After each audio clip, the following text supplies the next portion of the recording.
My mother-in-law and I have not always seen eye to eye on how to raise my son. My wife and I have been united on how to raise our kid, but she knows best. The sub raised by narcissists would fit her well. Anyways, it started 2 weeks ago when she was at our house watching our son while the wife and I went out for dinner and a movie. Mill found a book that I have been reading about childhood sex abuse and how to recover from it. I was sexually abused as a child by a daycare worker and I have been seeing a therapist about it, and she has been wonderful in helping me. Up to this point only 4 people know this has happened to me. My wife, mother, therapist, and my best friend. Now my Mill knows and has been telling everyone on her side of the family to keep me away from their kids.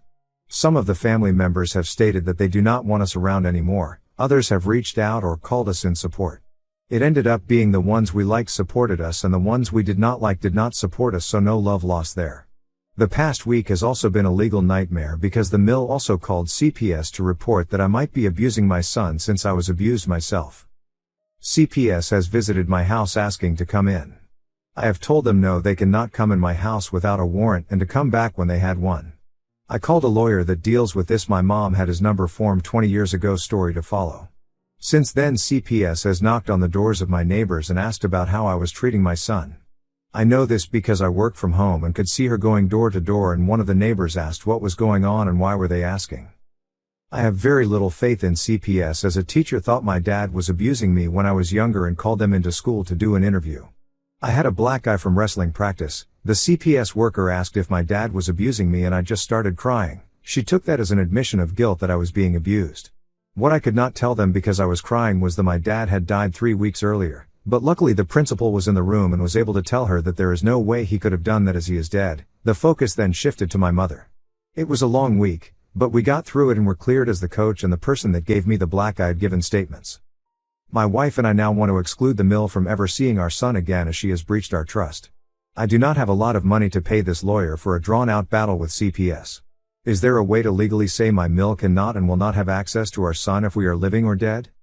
Side note question. What are the odds of a prosecutor taking on a case that happened such a long time ago, 20 plus years, but within the statute of limitations in Ohio? What I have read is not really promising. Thank you in advance for your help. Update 1. I forgot my password to the first account. I wanted to give an update for everyone going into the weekend. This is a good update.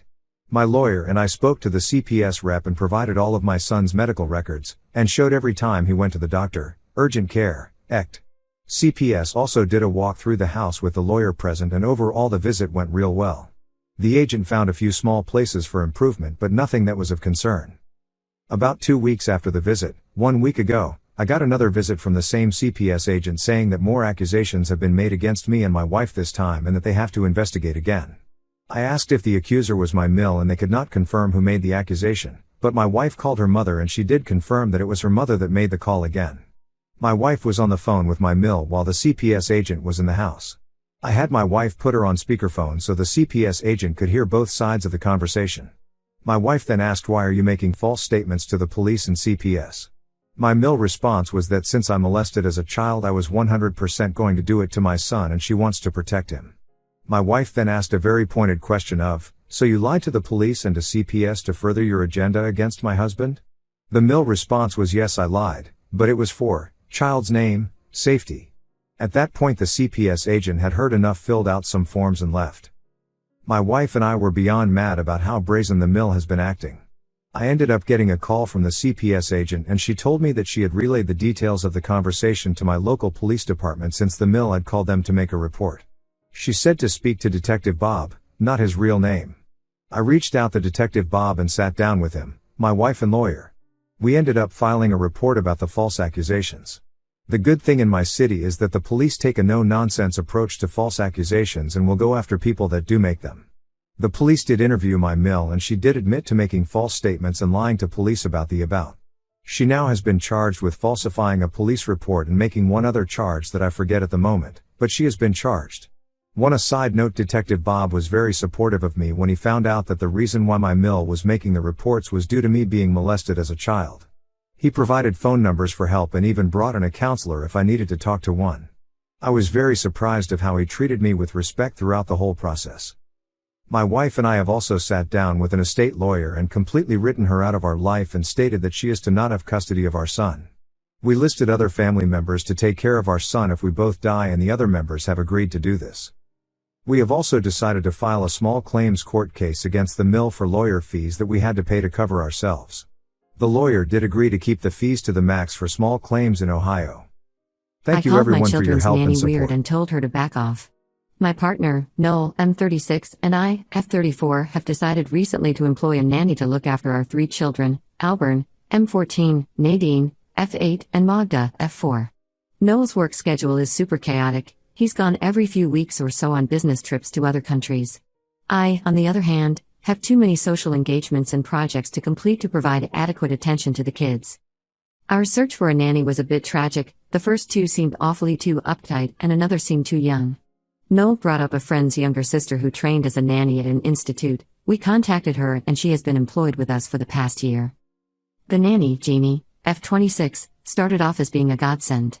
The children's manners improved a great deal. They started excelling in schoolwork. Even Albert became friendly with her and stopped sulking in his room as much to hang out with her. She really became a part of the family. Even Noel, who's the moodiest and most introverted man I know, got to know her quite well. I'd even take her on days out shopping.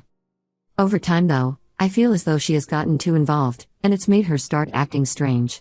I'm currently pregnant with Noel and I's 4th child. Jeannie has taken that as a cue to take over my usual roles for some reason. I used to get up each morning to make Noel breakfast, during the weeks he was home, and yet now, she's already in there cooking by the time I get down to the kitchen. I used to go up on the 3rd floor each night to read Magda and Nadine bedtime stories before they fell asleep, and Jeannie has now overtaken that. The worst was when I took Albert out for dinner. Our conversation turned to Jeannie. He was practically singing her praises, before saying that she was like a mother to him. Another day, I heard Magda refer to Jeannie as mummy. That was my final straw. I took Jeannie out for a meal, and over it I confronted her. I told her that she was acting strange, as if she was trying to replace me in my roles. I told her that I don't know if she has a thing for Noel or not, but she needs to back off. My children are mine, she is just a nanny. It upset her terribly. She started crying and saying that I was unreasonably mean to her. I guess once we got home, she also went crying to Noel, who confronted me. He said that I had no right to say anything like that to Jeannie. It's totally unprofessional, especially since she's just trying to lighten my workload. My mother agrees with him, but my friends are all on my side. Am I the a-hole? I told her that I'm never going to want anything serious because she's a single mom. I've been seeing this woman for around 6 months now. We met at a business event in the city after a mutual friend of ours introduced us. We kicked it off very well and soon after, started hooking up. She's a very intelligent and quick-witted gal, and she's a catch in every sense of the word, but she has a child, 5 years old, from a previous relationship. After our first night at my place, she asked me what the deal was with us. I said that I'm not looking for anything serious, and she said the same, so we agreed to just keep our relationship to casual sex. I have nothing against single moms, more power to them, but I would never have a relationship with one. Too much baggage emo, but that's just me. Last night, we were having a chat over a glass of wine at my apartment, and she asked me if I wanted to take our relationship to the next level. I said no, I never really gave it any thought. I'm happy with what we're doing now. She said that she really liked me and wanted something more out of it than just casual sex. I told her that I wasn't interested in anything more.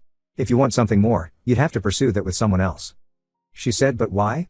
We get along really well, we have the same interests, similar outlooks for the future, marriage, kids, etc. I said yeah, but I just don't think we're compatible. She kept pressing me over an explanation, and I told her that I didn't have one. Sometimes a no is just a no, and that's that. She continued to bug me about it, and then finally I just told her that I would never consider anything serious with her because she has a child with another man. I don't want to be a father and raise a kid that's not mine. I don't want your ex stuck in our lives forever. If I ever have kids, which I want to, it'll be with a woman who only has my children. She got very upset about all this, and perhaps I was a bit harsh in my delivery, but that's only because I was agitated from her pressing me.